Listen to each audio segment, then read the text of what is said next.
All right, welcome to Bet the Edge. I'm Jay Croucher here with Drew Dinsick. Today we're going to talk NBA Defensive Player of the Year, some futures markets in the West, the Western Conference champion, as well as the division markets, and then close out with some talk about Wednesday's slate. But let's start, Drew, with Defensive Player of the Year. My man, your man, Rudy Gobert is the favorite, minus 350. OG Anunoby is the surger at plus 800. Chet Holmgren is not the surger. He's just kind of there at 12-1. Anthony Davis, 25-1. Bam Adebayo, 33-1. And then you get into the real long shots. What do you make of this market at the moment? So full transparency of anything that happens in awards right now, this market is the one that is the most consequential for me. I have a decent stake against Anthony Davis and Bam Adebayo from preseason, and would just like anyone else. That's added to the bet list early on. Once Rudy Gobert looked like he was, kind of back to pre-COVID level of just individual contributions of defense, I've added to betting on him. And at this point, if there's an OG Anunoby steal, I'm not going to lose sleep over it. But if Anthony Davis somehow works his way back into the conversation, I'm going to be pretty miserable. So I'm in a weird spot here. I just hope Rudy and the Minnesota Timberwolves keep doing what they're doing last night. Hopefully everybody watched that game. You saw the Minnesota Timberwolves just put the mighty Oklahoma City Thunder in a vice. That is largely what we've seen out of this team so far this year. They've been the best defensive team in the NBA. That is the Timberwolves, and it's been by margin, and it's mostly because of Rudy. So right now, I think the top is priced correctly, and I'm just kind of softly staring at the Anthony Davis prices, hoping he doesn't go through a run where the Lakers are winning and people are buying into them again. And it's all because of, his ability to create defensive mismatches for the team. So that's kind of where my head is at. Can you give me a little bit of kind of emotional support that you don't think Davis can win this? Yeah, I'm not that worried about Anthony Davis. Okay, good. At the moment. I'm not worried, even less worried about Bam Adebayo. Okay. I think outside of two guys in this market, the two favorites, I don't think there's anyone else in the market who is more than a 2% chance to win. And Davis, the Lakers have the number 15 defense. They're a 500 team. And his other problem is that in the starting lineup, they have three mediocre defensive players alongside him and LeBron, who are obviously very good. And then your other liability on Bam, the Heat have lost 7 in a row. They're a disaster. They have no size whatsoever. They have a 6'5" power forward. Bam is 6'9". They have a 6'1" point guard in Terry Rozier. And none of those three human beings include Tyler Hero, who also starts for them and is no good on defense. And Jimmy Butler fell asleep after game 2 of the NBA Finals and still hasn't woken up. So not too worried about Bam and AD. And I never want to say at this point of the season when there's still, 37 games left or whatever, that guys with that type of pedigree and potential is 0%. But they're not that far off 0%, I think. I think this market, it runs through Gobert and Anunoby. The most important thing in this market historically has been having the number one defense. That's really where a handicap should start, is who is the best player on the number one defense. That doesn't mean you're automatically going to win. Jaren Jackson didn't have the number one defense, but he was, the Grizzlies were very much in the mix for that. And the other factors around his candidacy pushed him over the edge. Gobert, I think, is certainly on the path. I think his case speaks for itself. I think of any of the awards at the moment, he is... Actually, I would probably say Wembanyama is more likely to win Rookie of the Year than Gobert Defensive Player at this point. But I would have Gobert second in terms of likelihood for any award. They have, to your point, the number one defense. His individual statistics in terms of, teams take 25% of their shots at the rim when he's on the court, 31% off, the way he alters shots and defensive field goal percentage, all of that. And he has been the story of the Timberwolves, I think even more so than Anthony Edwards in a way, given that they have been so based around their defense. So the only guy who I think has a realistic chance, north of 2% chance to unseat him, is OG Anunoby, who has a lot of narrative. He strikes me as kind of the Ben Simmons candidate from a few years ago, where he went up against Gobert and, by the way, lost in a landslide. But Anunoby, like his statistical case at the moment, the Knicks have a 98.9 defensive rating with Anunoby on the court. For context, the best defense in the NBA, the Wolves, they have a 109.0 defensive rating. It's a 117 off for the Knicks in terms of Anunoby. Now, there's a lot of shooting luck involved in that. Teams are shooting 30% from three. When Anunoby is on the floor, they shoot 37% when he's off the floor. And if you think that that's because of something Anunoby's doing, it's not. Like, over his career, there is no difference in opponent three-point percentage between whether he's on or off the court. That is just luck. But even if you normalize the three-point shooting, the Knicks would still have the best defense in the NBA with Anunoby on court. So the path for Anunoby is that the Wolves slide a little bit, which is not impossible. The Celtics and the Cavs are not that far behind for the number 1D. They're kind of a little bit of a shaky team where they could just, fall to the 3 seed, fall to the number 2 defense. And if that happens, then I think the path opens up for Anunoby, where the Knicks have had the best defense in the NBA since Anunoby got traded there. They're 13-2. Now, he missed the game on Monday night, and we're recording on Tuesday afternoon, and he's questionable to face Utah tonight. If he misses this game, it's not the end of the world, so long as the injury doesn't seriously linger. But what do you think of Anunoby's scope to really make this a 2-horse race? Well, he has one of the kind of most important qualities in a player that can steal, which is he's in New York. And the fact that you get the New York media bump and attention, and, kind of there will be some conversation around it if he keeps up this level of performance, because, everybody that's paying attention to it has identified it. Like he is really, really, really performing well since being traded to the Knicks, particularly defensively. And I think ultimately, it's a fun story.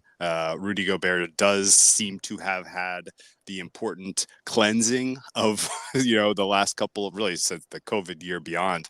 We've gotten a nice kind of enough time has passed where people aren't really, especially inclined to look for another candidate just for, the sake of finding someone different. And so I think that's important. However, he still is, a multiple time winner. And if the Timberwolves do take any kind of step backwards, then people are going to be looking for another candidate. I guess it's worth kind of pointing out, you mentioned Wemby's rookie of the year campaign, and I'm 100% with you. Like, I think very, very happy with how that has, kind of played out in the last couple of weeks as we've been covering it.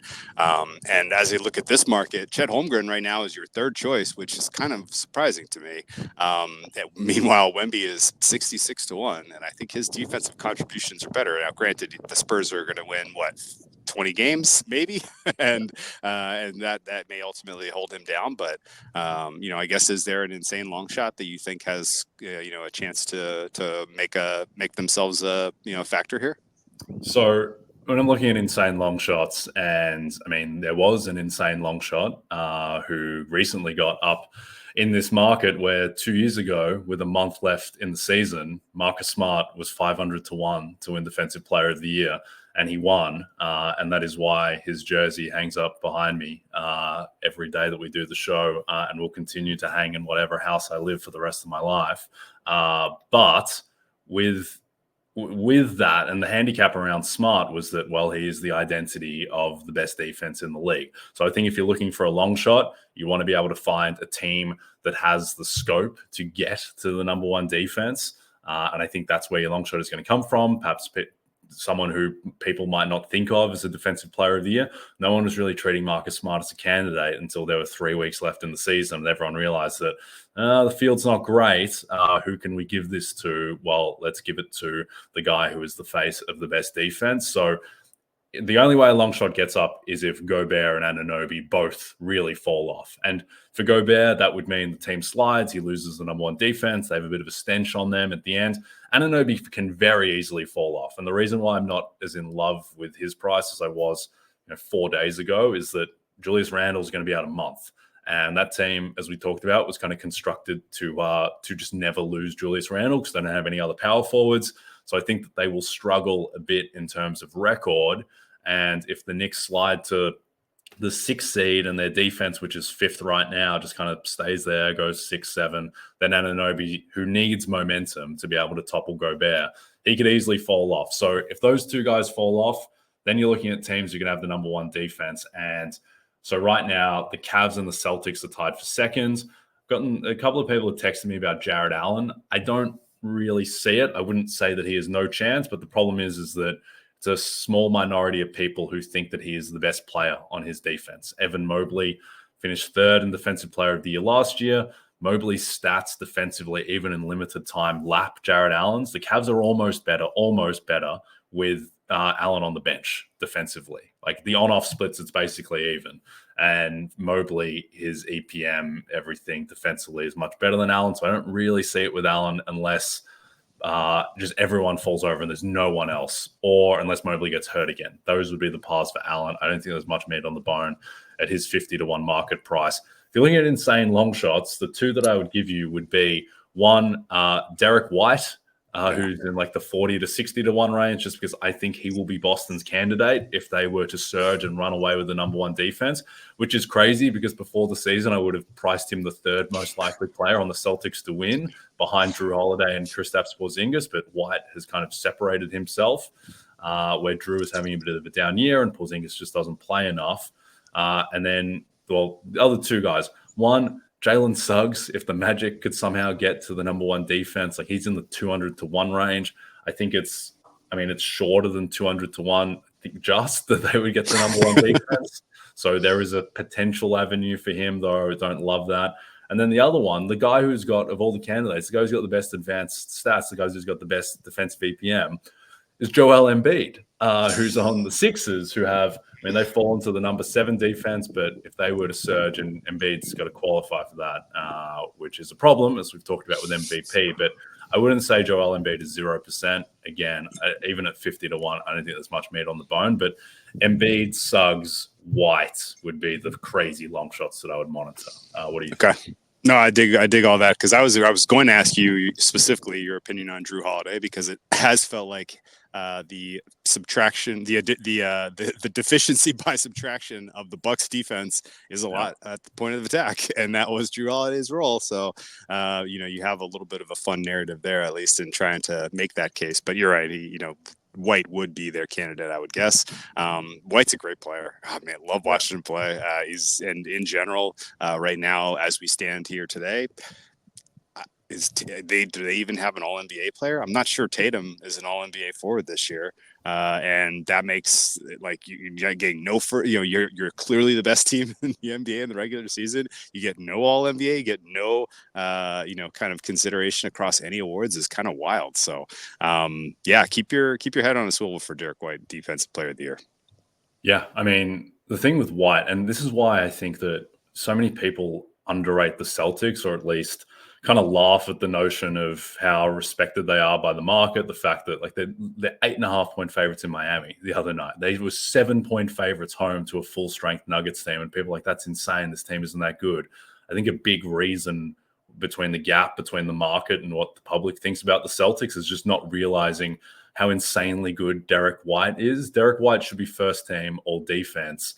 And he's also a highly efficient scorer and a great passer. Like, he is just such a complete player. He has a better EPM than Anthony Edwards, Stephen Curry, Kyrie Irving, Anthony Davis. Like, he's having an insane season. And look, I don't think he's better at basketball than Anthony Davis or Stephen Curry, but he is, I think, I would have him on my all-star team. I don't think he's going to actually make the real one.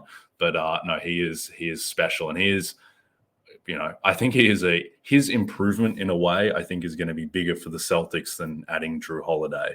Porzingis' addition is the biggest thing of all, but White's improvement is a big reason why the Celtics are the favorite to win. You remember when he single-handedly took them to Game 7 last year? That was awesome. Yeah. And the thing too is that think back to 2 years ago when the Celtics actually made the finals. I think people kind of forget that. Like, the Celtics, like, they literally made the finals and they were 4 minutes away from going up 3-1 in the series and just being like minus 1,200 to win the NBA finals. But in that playoff run, like, there were times where White was unplayable because he just wouldn't shoot the ball against Miami. And so they would just pull him. And now, like, there is no hesitancy at all. Like, he just launches the ball and he makes his threes at a great rate. He's phenomenal. But they are the favorites in the East. But we're going to talk about the Western Conference, the teams likely to potentially meet the Celtics in the finals. By the way, I feel a lot better about the Celtics making the finals after watching the Bucks against Denver last night. There is no ceiling for the Bucks defense when you have Lillard and Beasley and these guys on the floor. Bobby Portis, Connaughton, the depth is just so bad, and there's just they've got some problems, Milwaukee, and I don't think they have the resources to fix them. But let's talk about the West. The Nuggets are your favorites at plus 190. The Clippers, not too long ago, were 15-1 to win the West. Now they're plus 325. The Suns used to be that price. They're now plus 750. No respect, but perhaps justifiably, for the number one seeded Timberwolves at plus 850. The Thunder are plus 850, and then you get into your long shots. What do you make of this market? Oh man, I'm stuck right now trying to find matchup advantages for the Clippers against the Nuggets in a best of 7, and I'm not there. Like, I don't think I can get super excited about positions I have on the Clippers right now. The Nuggets are still the best team, particularly once we get to the portion of the season where we shorten the rotation. The only part of the Nuggets experience that I really really just have zero enjoyment for is when it's mostly the bench mob out there, and it's just it's a tough watch. I mean, Nuggets to repeat in the West, I think is a realistic expectation, and plus 190 is just about right on my fare. I don't know, that the Nuggets and the Clippers is kind of where I want to draw a line. I don't think you can realistically count on the Timberwolves or the Thunder in a best of 7 series. Timberwolves largely because there's just huge lapses in terms of offensive creation, which is sort of the absolute kind of the kiss of death when you get into best of 7, because eventually you'll run into a team that matches you toe to toe. And if you can't, create in late in series, late in games, you're cooked. And they kind of fit that exact profile right now, which is a problem. And the Thunder, having had no best of 7 playoff experience to this point with that young core, is likely to have some growing pains. I'm not saying the Thunder won't win a series, but there's definitely kind of a realistic expectation that if they draw a more experienced team in round 1, they could be on the ropes. And if they do get by round 1, I would make them decent dogs against a lot of the best of the West right now. The Suns have, kind of a critical issues with defense and just in general. Do you know who their best closing 5 is? I don't. Does Frank know? I don't think so. So Suns is a really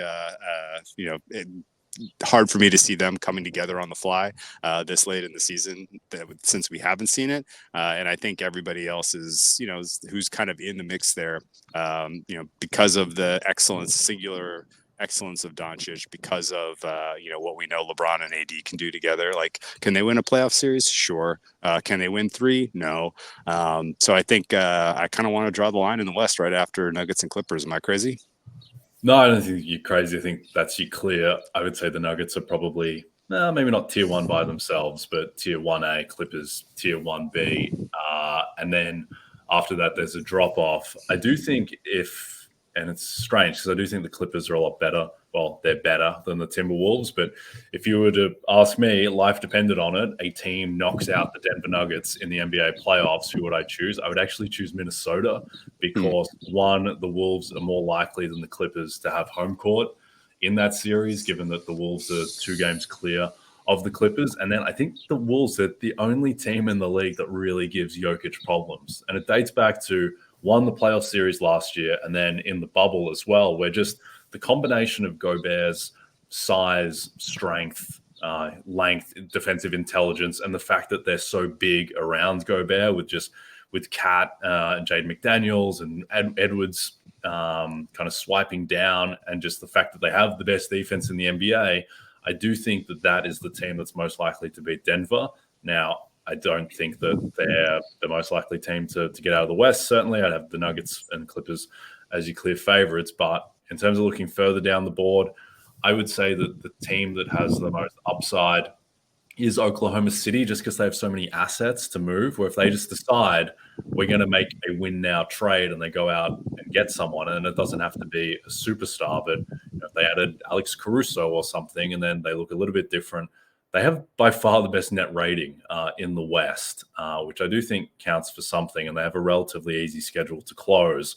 But I agree. It seems like also that they're hitting a bit of a lull in their season. They weren't super impressive against the Wolves on Monday night. It was a disastrous loss to the Pistons before that. So perhaps they're hitting the wall. Chet quietly has done like nothing in weeks, which is a problem given that I think any idea that the Thunder could make the finals this year would be the fact that, well, SGA is a bona fide MVP candidate.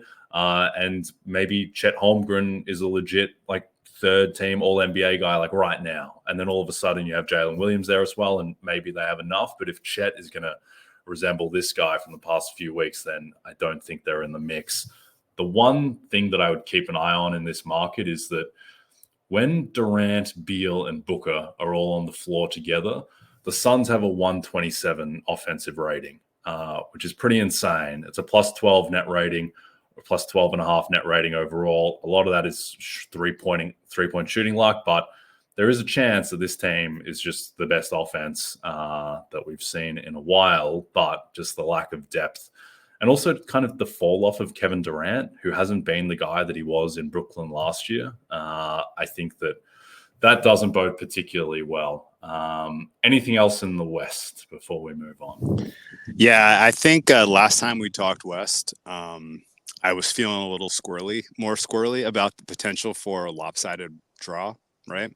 And it still exists, right? Like we could work out a seeding here where Nuggets are 2, Clippers are 3, and then you could end up with your other good teams in 6 and 7, and Suns could be 6 and Lakers 7, right? And all of a sudden now, like that, that's those 4 teams are most of your experienced superstars in the playoffs. And if that's the way it breaks, and Thunder are the 4 seed and the Wolves are the 1, or vice versa, and you have some of your weaker, Kings in the 5, Mavs in the 8, right? Now all of a sudden the door is wide freaking open for chaos, and at that point, I think you would be trying to talk yourself into some insane, just some absurd long shot prices on the likes of the Mavs or the Kings or something, I guess. But your points about the Timberwolves and the Nuggets are fascinating, because it's like, was that the most competitive series last year for the Nuggets? Yeah, I believe that's what they said, right? Bruce Brown said that was their toughest series. Yeah, it's incredible. So, it's wild the way things work out. And I guess I do still see, even though I think it's less likely now, there is still some potential that you have, huge imbalance here in your two sides of the draw. So keep an eye on that, I guess, because otherwise the Western playoff field looks phenomenal. Like almost every matchup, I think there's something to sink your teeth into. So we're in for a really fun playoffs, particularly in the West, in my opinion. And I think but the way things stand now and the quality we're seeing out of the Nuggets and the Clippers, I think that's where you draw the line. Yep, no, I agree. And I think the kind of majority of, well, maybe not the majority, but a large part of the public kind of views the Nuggets as the best team in the NBA still, given that they have the best player and they won last year, and the Celtics haven't won a title.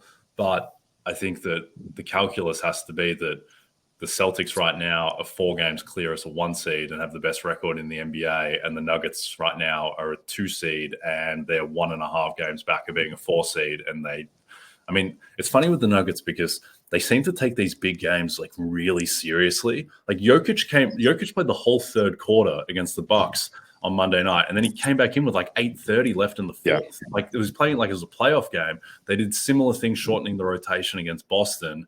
So it seems like they really get up for these big games, and then just like a random, Tuesday night game against Chicago at home. It's like, well, Jokic is going to take 3 shots in the first half. But the issue for them is just that there is a chance, like a non-zero chance, that that there are 5 teams in the West better than the second best team in the East. Like that's in play. I don't think that's the case. I'd probably say that the Bucks, when all is said and done, are probably going to be the fourth best team after Boston, the Nuggets, and the Clippers. But there is a chance that, I mean, they have on the season, the Bucks have a plus 3.8 net rating.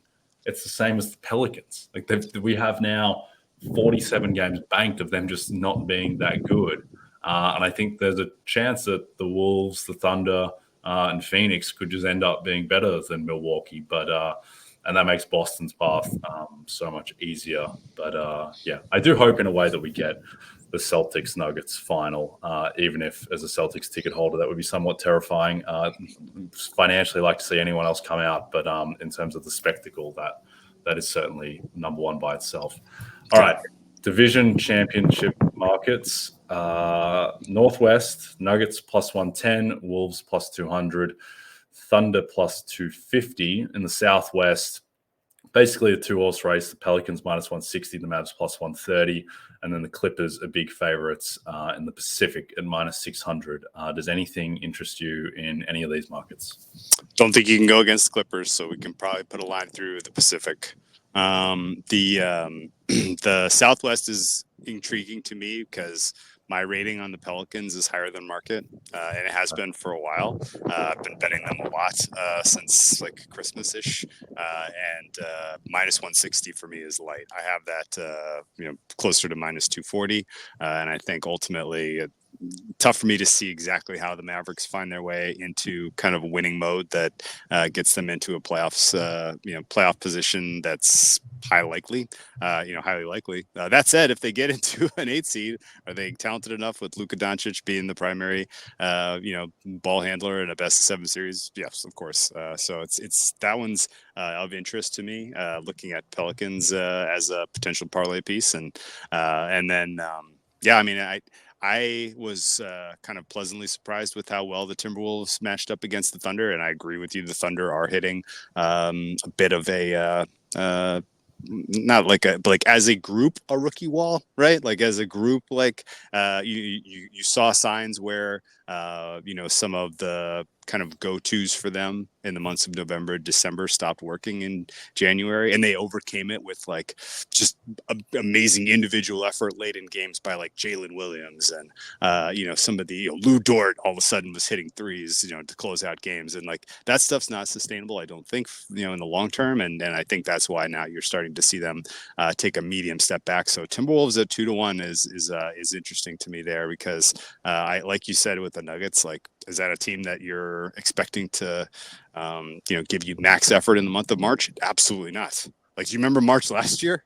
Yeah. Like if they hadn't banked a whatever it was, felt like a 10 was it a 8 or 10 game lead for the 1 seed in the Western Conference, like somebody was going to run them down, it felt like. And if they have another lull like that in the pre-playoff months, then I could see the Timberwolves getting the better of them. So Timberwolves at 2-1 is kind of a fun one.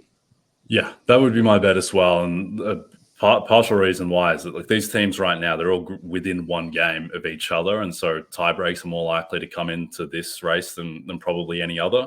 And right now, the Wolves, they've only played the Nuggets once, and they won that matchup. So they're 1-0 there. And then if they just go 1-2 in the remaining matchups, then they likely have the tiebreak, because it will go to division record, and they're 6-2 in the division, and the Nuggets are 2-4 somehow in the division. OKC are in the best position with their tiebreaks, but I think that they might be running out of a bit of steam. Anyway, we'll see on that front. All right, before we get into Wednesday's slate, stream back-to-back Big Ten basketball games on Wednesday night. Indiana starts the party at 6:30 Eastern when the Lady Hoosiers take on Maryland in College Park. Then in the nightcap, Caitlin Clark and Iowa hit the road for a date with Northwestern at 8 p.m. Watch both conference showdowns exclusively on Peacock. All right, Wednesday slate. It's not a great slate on Tuesday night as we're recording. A little bit more going on Wednesday. Do you have any bets on the card, Drew? Yeah, I've been getting my tail kicked this week, so Not good. I'm gonna be treading lightly. Yeah, I made some timely live bets on the Kings on Monday against whatever in the world that lineup was for the Grizzlies. that helped save my my Monday from being an abject disaster. Yeah, we're in a time of year where you have to be very, very conscientious about player availability. I mean, the superstars are one thing, but like some of these teams are really, really hurting right now. So I'm not in a position to fire away anything yet. Are there any matchups that are especially delightful in your eyes? I think one of the most compelling teams at the moment is Dallas, and just whether they're any good or not, frankly, because we just haven't seen this team at full strength for prolonged stretches with both Doncic and Irving healthy. And like quietly, big parts of this team and why that they have had stretches where they have looked successful and the defense has been better than anticipated is that like, they're getting real contributions from guys like Dante Exum and Derek Jones Jr. And that kind of has offset Grant Williams being a bit disappointing. So I think that is a compelling matchup. Dallas at Minnesota, no particular lean. Nuggets at Oklahoma City. I think that is an interesting one just when you consider that I'm always interested in mainly in the scope of the MVP race, but just like what is Jokic's effort level game to game? Because he's been through a stretch where he really revved it up for about 10 games, then kind of took the Philadelphia game off when Embiid was ruled out, and then revved it up again against Milwaukee, where and he did the same thing against the Bucks last year, where you can tell Jokic really on when he's like really burrowing into Brook Lopez. It's like he's enjoying the contact, and so just to see like in what is another relatively big game, whether the big fella revs it up again. Because if he's going to go at this level for the rest of the season, then he probably wins MVP if Embiid doesn't qualify. Like he's the favorite by margin, but I'm kind of baking in that he's not going to have it revved up all season, and he will kind of fall back into what he was doing for chunks of December where, you know, he's kind of coasting a little bit and content to get his, 19, 12, 10 type of lines, which I don't think are going to be enough to an MVP unless he averages a triple-double with the 1 seed. So those would be the two matchups out west that I'm looking at. Yeah, Jokic is a fascinating character for so many reasons. I don't know that he has to take his foot off the gas, right? Like he doesn't need to be especially fresh. I don't think like his game does not depend on him being, like that. Like if they had tried harder during the balance of the regular season last year, instead of, kind of falling into a malaise, they're still winning the title. I don't think there was really any there wasn't anything gained by, kind of taking nights off. And so I'm a little, trying to figure that out. Like Jokic is still the guy that went 4-0 to overtimes against, the Blazers, and then the next time out on court he looked like the freshest guy on court, and it's just like, okay, he's immune to this. His endurance is higher than people realize or are willing to give him credit for, and or it's just the style of play is not as impactful for him with the way that he creates offense for that team compared to some other guys who are really working hard to try to get their ISO game going. So I don't know that there's anything gained by them being somewhat conscientious or cautious, other than kind of keeping their players healthy, obviously, from injury. So that one is going to be pretty fun to watch, and I think ultimately right now the Thunder are they're a hot fade. Yeah, I think the Nuggets might be the most difficult team to handicap night to night, just because their level is so dependent on one, not just effort, but like what is Malone doing in the rotations? Like if he's going to play playoff rotations like he did against the Celtics and the Bucks, then yeah, they're the best team in the league along with Boston. But if he's not, and you've got more DeAndre Jordan out there, then it's a massive drop off. And I think what you're saying about Jokic is interesting because he's one of the most compelling figures in the league, where I think he's kind of crafted this perception of himself, and the media has played into it a bit that, he treats basketball like a job and he's a little bit apathetic and he doesn't really care that much about MVP and these little things. Like the man is a psychopath. One of the most competitive people on the planet. I went to Miami for Game 4 of the finals last year, and to see Jokic in his pregame warm-up, he's doing like Stephen Curry full court sprints up and down. He's like punching people. He's like throwing chairs at timeouts. Like he's extremely fiery and competitive. And also the idea that, he's because he kind of, he doesn't have like a cut athletic figure. The guy completely changed his body type in like one off season where he was all of a sudden he's like this pudgy bloke, and now he's much, much more leaner and he's dribbling the ball up the court. So yeah, I think that Jokic is a little bit misunderstood in that way. I also think the fact that immediately after he won the finals that he was, he did seem a little just not apathetic, but he didn't show a lot of emotion in the post-game interview.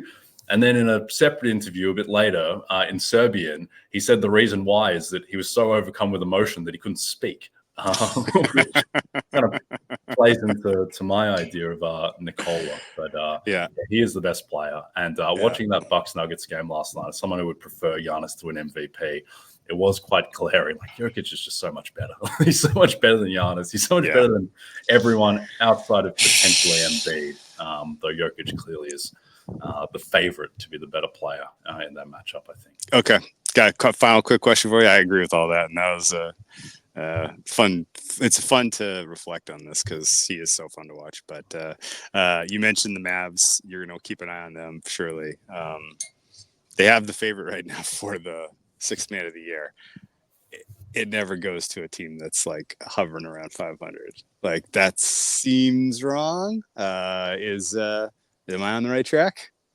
Yeah, I think that just like America as a society can do better than Tim Hardaway Jr. as the 2023-24 sixth man of the year.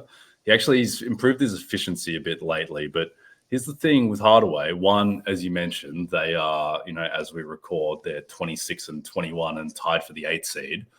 And this very rarely goes to players on poor teams. The other thing too is that he's quietly started 9 games now. And in those 9 games as a starter, he's averaging 24 points per game. And off the bench, he's 17 points per game. And my kind of understanding of this award is that stuff shouldn't be held against the player. Like Lamar Odom, when he won, comfortably started like 35 games that season. And that's what I just didn't handicap that correctly. I didn't see that voters with Emmanuel Quickley would be like, no, he started 20 games, he can't win. It's like, what are you talking about? It's part of the role of the sixth man. It's not called best purely player off the bench in his bench performances. It's sixth man of the year, and part of the role of the sixth man is to occasionally step in and start when Jalen Brunson is hurt. But I do wonder, given that it was invoked against Quickley, and it's basically the reason he lost the award, whether that will be held against Hardaway because, if it's 9 starts, that's fine. But it's not going to be 9 starts because he spot starts, and these guys miss games all the time. So if he has, 19, 20 starts and there's like a 7 points per game difference between his starts and his bench performances, like there are a lot of ways it can go wrong for Tim Hardaway. I think he should be the favorite just because he has the best case right now and the starts aren't so glaring. But I would certainly be taking the field over Hardaway, and it's not particularly close. It's such an uninspiring field at the moment. I honestly, and this is like, it's the most uninspiring bet of all time, but like Karis LeVert shouldn't be 20-1 to win this award when that team has a legitimate chance at a 2 seed.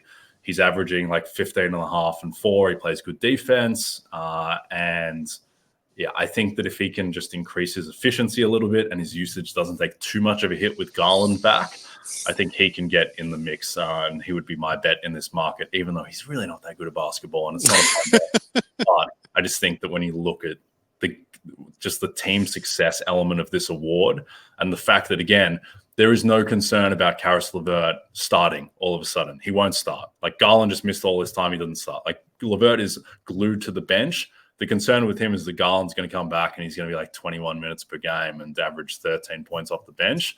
But I think with the upside and with the team, he would be my bet in this market begrudgingly. What do you think? Yeah, that all makes sense. I didn't have a candidate. I'm literally just like, there's people like it didn't make sense that there's a runaway favorite here, and it's not a runaway favorite. He's just a little bit, he's right around even money. But what a weird year for six man. Yeah, it's not a good year either. This is a very kind of icky market. Like Jordan Clarkson's at like 52% true shooting on a team that's going to struggle to get to the play-in. Bogdan Bogdanovic has a great case individually, but his team is an absolute catastrophe. Matherin's usage is going to dry up, and I'm pretty sure Rick Carlisle does not like Benedict Mathurin. I think that's true. Him as a player. Cam Thomas, I think, is just no chance given that he starts so much. And then it's a pretty uninspiring group. That is the one where, that's the one to keep an eye on long shots, because there is someone who can emerge, and maybe we'll get into that in more detail when we cover this award in more depth at a later time. But we'll leave it for there. Don't forget to check out NBCSports.com for more information to help you with your wagers. Thanks to those of you watching on the NBC Sports YouTube channel. And if you're listening to us in podcast form, don't forget to rate and subscribe. Also a reminder to find all your favorite NBC Sports shows on Amazon Music. Just head to amazon.com/NBC Sports. From Jay Croucher and Drew Dinsick, we'll see you soon.